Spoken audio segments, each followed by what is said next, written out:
مکہ شہر سن 60 ہجری کے آخری ایام میں اسلامی معاشرہ اپنے اصلی راستے سے ہٹ چکا ہے اور فساد و گمراہی کا شکار ہو چکا ہے۔ یزید جیسے حکمراں نے اس گمراہی میں اضافہ کر دیا ہے۔ اس کی حاکمیت میں اسلامی معاشرے کی تباہی میں کوئی شک باقی نہ بچا۔ امام حسین علیہ السلام مسلمان معاشرے کو اس کے اصلی راستے پر واپس لانے کی خاطر مکہ پہنچے ہیں۔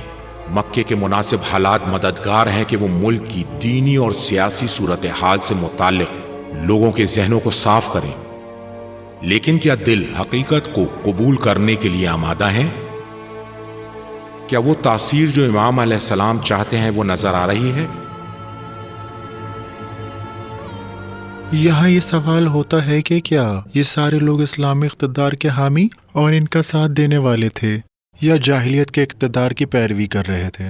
وہ لوگ اسلام کے ساتھ جنگ میں شکست کھا چکے تھے اور اب چاہتے تھے کہ اپنے پرانے اور ماضی کے عقائد کو اسلام کے نام سے دوبارہ رائج کریں۔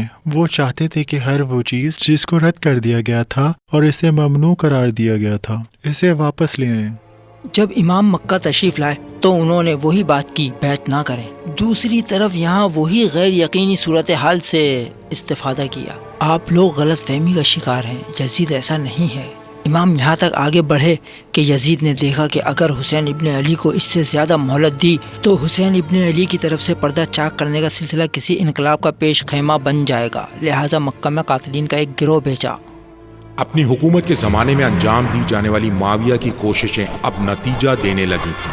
عمومی اسلامی خطے میں ایک مضبوط اور مستحکم اور متحدہ حکومت بنانے میں کامیاب ہو گئے تھے۔ اس دوران یہاں ایک شہر ہے جو معاویہ اور اس کی حکومت کے لیے مشکل ساز ہے۔ وہاں کے اکثر رہائشی عمومی حکومت کے مخالف ہیں۔ شہر میں ایک اہم خبر گردش کر رہی ہے اور لوگوں کے لیے انتہائی خوشی کا باعث ہے۔ معاویہ مر گیا ہے۔ لہٰذا جب معاویہ ہلاک ہوا، ہم دیکھتے ہیں کہ عراق ہے جو رد عمل کا اظہار کرتا ہے، خصوصاً کوفہ۔ امام حسین علیہ السلام کو دعوت دیتے ہیں کہ آپ آئیں اور ہمیں اس ذلت سے باہر نکالیں، امیر المومنین علیہ السلام کے دور عزت کو پھر سے زندہ کریں۔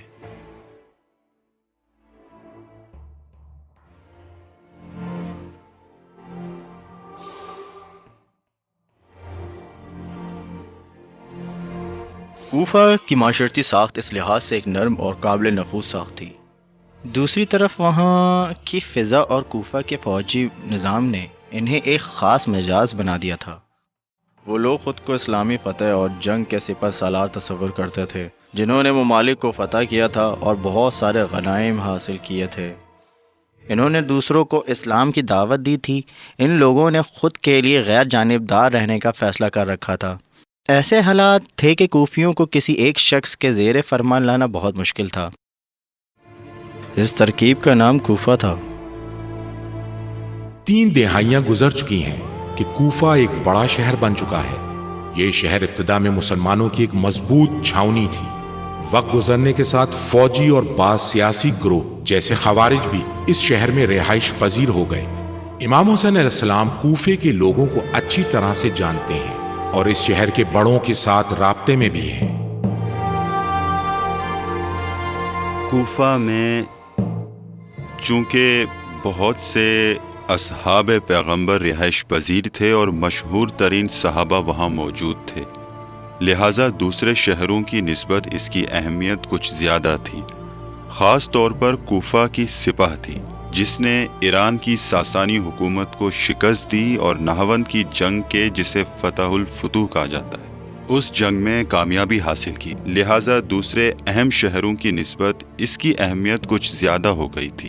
شیخ مفید رضوان اللہ علیہ کوفیوں کے بارے میں کہتے ہیں، حقیقت میں کوفہ کے لوگ ایک دوسرے کے ساتھ متحد نہ تھے۔ اس معاشرے میں مختلف طبقے تھے، جیسے دانشور، قاریان قرآن اور فقہا اور علوی شیعہ تھے جو امیر المومنین کے راستے کی حمایت کیا کرتے تھے۔ وہ در حقیقت امیر المومنین اور آپ کے فرزند امام حسن اور امام حسین علیہ السلام کے طرفدار تھے۔ کوفہ کے معاشرے میں ایک اور اہم مشکل یہ تھی کہ وہاں خوارج بھی رہتے تھے۔ وہ مفاد پرست لوگ تھے۔ وہ سب ائمہ اطہار کے قیام میں شک و شبہ پیدا کیا کرتے تھے وہ ایسے لوگ تھے جنہوں نے خود کو غیر جانبدار بنا رکھا تھا۔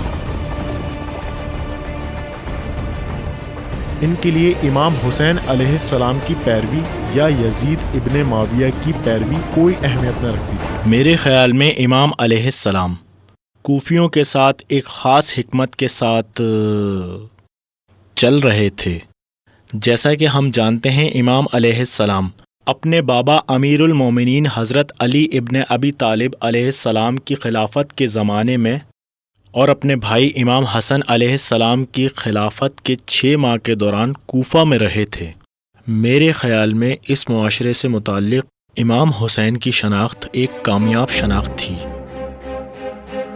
معاویہ کے ساتھ امام حسین علیہ السلام کی صلح کے بعد اہل بیت مدینہ ہجرت کر گئے۔ انہوں نے آئندہ امویوں کے خلاف انقلاب اور قیام کے انتظار اور آمادگی کی خاطر کوفے کے لوگوں کو دعوت دی۔ اب کئی سال انتظار کے بعد کوفے میں خبر گردش کر رہی ہے کہ جو زمان موعود کی مانند ہے۔ خبر یہ ہے کہ حسین ابن علی یزید کی بیعت کا انکار کرنے کے بعد مدینے کو چھوڑ کر مکہ کی طرف جا رہے ہیں۔ امام حسین علیہ السلام نے بہت عمدہ موقف اختیار کیا تھا۔ کوفہ کے بزرگوں نے بھی ان کی اطاعت کا اعلان کیا تھا۔ امام علیہ السلام نے انہیں کہا تھا، میں امید رکھتا ہوں کہ ستمگروں کے ساتھ جنگ کا میرا فیصلہ صحیح ہو۔ ابھی کوئی حرکت نہ کرنا، خود کو ظاہر کرنے سے پرہیز کرو اور اپنے ارادوں کو چھپا کر رکھو۔ امام حسین علیہ السلام نے اپنے ساتھیوں کو خاموش رہنے اور انتظار کرنے کا امر فرمایا۔ اس لیے کہا جا سکتا ہے کہ کوفہ کے بزرگان اور نمایاں افراد قیام امام سے پہلے ہی آگاہ تھے۔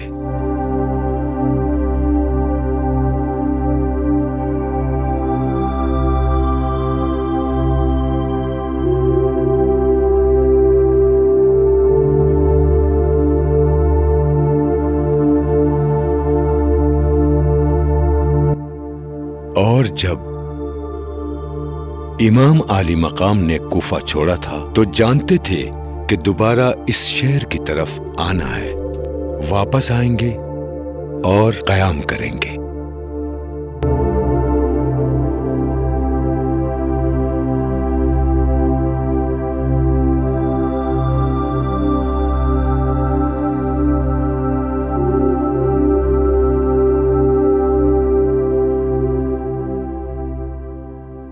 کوفے کے بزرگان اور اہل بیت کے محسبین سلیمان ابن سرد کے گھر جمع ہوئے تاکہ معاشرے کے آئندہ سیاسی حالات پر کوئی متفقہ لائے عمل طے کریں۔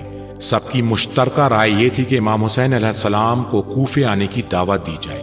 سلیمان سرد کہتے ہیں، اگر آپ عہد کرتے ہیں کہ ان کی مدد کریں گے اور ان کے دشمنوں سے جنگ کریں گے تو پھر انہیں دعوت دیں، لیکن اگر تم خیال کرتے ہو کہ متفرق ہو جاؤ گے اور ان کی مدد کرنے میں سستی کرو گے تو بہتر ہے کہ انہیں کوئی دھوکہ نہ دو۔ وہاں موجود افراد نے عہد کیا اور طے پایا کہ امام علیہ السلام کو خط لکھا جائے۔ سلیمان کی رائے یہ ہے کہ ہر شخص ایک الگ خط تحریر کرے اور خط کے آخر میں وہ اپنا نام اور دستخط کرے۔ لیکن آپ اس طرف سے توجہ کریں کہ واحد جگہ جہاں سے امام حسین علیہ السلام کی طرف رخ کیا گیا اور کہا گیا کہ آپ ہی وہ مناسب ترین شخص ہیں جو ہماری قیادت کر سکتے ہیں، اور ہم حاضر ہیں کہ آپ کے حکم پر اپنی جانیں بھی قربان کر دیں تاکہ ان حالات سے چھٹکارا حاصل کر سکیں، اور وہ جگہ صرف کوفہ ہے۔ یہ بات بتاتی ہے کہ عالم اسلام میں یہ لوگ سب سے زیادہ آگاہ اور واضح ہیں۔ وہ امام حسین کے یاور تھے، ان کے دل امام اور ان کی اولاد کے ساتھ تھے۔ وہ وحدت اور ہم آہنگی اور راسخ اعتقاد کے ساتھ اپنے عہد پر باقی تھے، اور جب انہوں نے کہا کہ ہمارے پاس امام نہیں ہے، اس کے معنی یہ تھے کہ انہوں نے اموی حکمران کی اطاعت سے ہاتھ کھینچ لیا ہے، اور یہ بات جہاد و قیام تھی۔ مکہ شہر میں سن 60 ہجری کے آخری ایام تھے۔ ماہ رمضان کا 10واں دن تھا۔ عبید اللہ ابن مسمی حمدانی اور عبداللہ ابن وال کوفے سے امام حسین علیہ السلام کے لیے خطوط لے کر پہنچتے ہیں۔ ان خطوط میں تحریر ہے کہ نعمان بشیر دارالامارہ میں براجمان ہے۔ اگر آپ کوفہ تشریف لائیں تو ہم اسے شہر سے باہر نکال دیں گے. ہم آپ کے ہم رکاب جنگ لڑیں گے اور اپنی جانوں کو آپ پر قربان کر دیں گے. امید ہے کہ خداوند عز و جل ہمیں حق پر رہتے ہوئے آپ کی مدد کرنے کی توفیق عطا فرمائے. لہٰذا آپ دیکھتے ہیں کہ کوفہ میں ایک تحریک اٹھتی ہے، یعنی نامہ نگاری کی تحریک، جسے امام عالی مقام کو آئے دن خط لکھے جا رہے ہیں اور روانہ کیے جا رہے ہیں. حتیٰ وہ لوگ بھی خط لکھ رہے ہیں جو گزشتہ زمانے میں بنی امیہ کے ساتھ ہمدردیاں رکھتے تھے، جیسے شبعث ابن ربی، عمرو ابن حریث. انہوں نے بھی امام کو خط لکھے. امام حسین علیہ السلام کو آخری خط بنی امیہ کے چاہنے والوں نے لکھے. آپ اس قسم کی فضا کو کہیں اور نہیں دیکھیں گے. بصرہ جو کہ کوفے کا رقیب تھا اس سطح تک نہ تھا. وہاں کے لوگوں نے امام کو کوئی خط نہ لکھا تھا اور امام کوفے کے بعد بصرہ والوں سے امید رکھتے تھے. نیز یہ کہ امام عالی مقام نے بصرہ کے بزرگوں کو خط لکھا. ابھی ماہ رمضان المبارک آدھا گزرا تھا کہ قیس ابن مسحر، عبد الرحمن ابن عبداللہ اور امارت ابن ابی کوفیوں کے بہت سارے خطوط لے کر امام علیہ السلام کی خدمت میں پہنچے. ہر خط کے آخر میں ایک دو یا چند افراد کے دستخط تھے. تمام خطوط میں ایک ہی طرح کی بات لکھی گئی تھی: اے فرزند رسول اللہ، آ جائیں کہ عوام آپ کی منتظر ہے اور ان کے دل آپ کے سوا کسی دوسرے کے ساتھ نہیں ہیں. جلدی کریں. مزید دینی اور تاریخی ویڈیوز دیکھنے کے لیے ابھی ہمارے چینل عزادار حسین کو سبسکرائب کریں اور بیل آئیکن پر کلک کرنا نہ بھولیں.